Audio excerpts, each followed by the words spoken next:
Cool. I am here to give you my review of the iPhone 17 Pro and to take any questions that you might have about the latest new phone. And there it is, right? So Substack really is encouraging all of us to do these live broadcasts, and I think it's a great idea.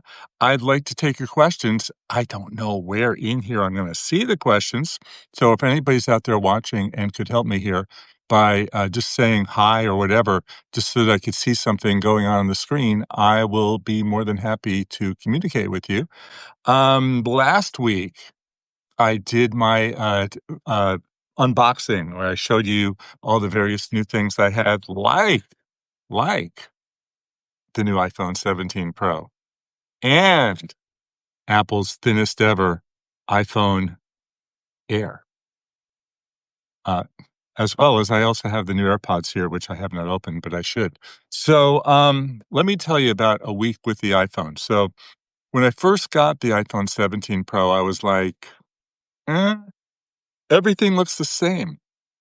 I don't see any big difference. I see minimal differences. I see the same incremental upgrades that we've gotten with each new iPhone every year. And every year we say it's the best iPhone ever. And the changes are minimal. The 15 Pro was a big one. I saw a lot of changes there. And the 16, not so much. The 17, at first glance, you don't see it. You just don't see it.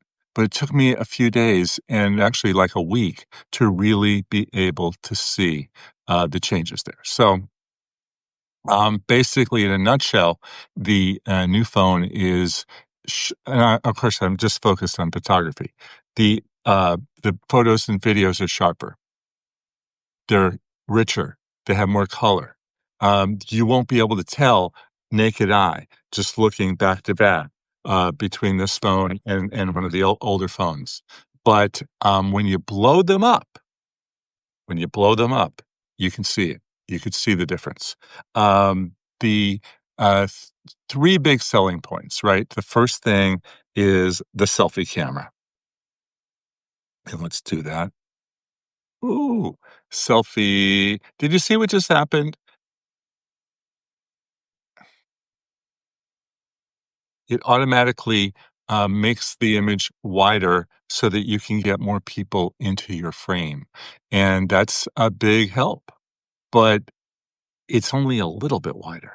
It's only a little bit wider. To hear the hype, you would expect that it really expands the point of view, the field of view, but it doesn't. It's just a little bit wider. However, a lot of people like to do videos where they're walking and talking down the street into the phone. It's hard for me to do. First of all, my arm is in the shot and that looks terrible. Second of all, my nose really large. And I always said if I could just hold the phone back a little further back, I could do it. Well, now with the wider lens, I can do it. Then they have expanded the telephoto from 120 millimeter equivalent to 200 millimeter equivalent. That means that you could, get closer to the action. However, it's Apple fine print. It's optical quality. Now, I have always recommended that when you're using the iPhone, I don't know if you can tell, but there's little numbers there. Little numbers, 0.5, 1x, 2x, what was 5x, and that you should only use those because those are the highest quality optical lens. When you pinch and zoom, then all you're doing is cropping the image and blowing up that image with digital software, which does not look very good. So on the 8X, it's optical quality.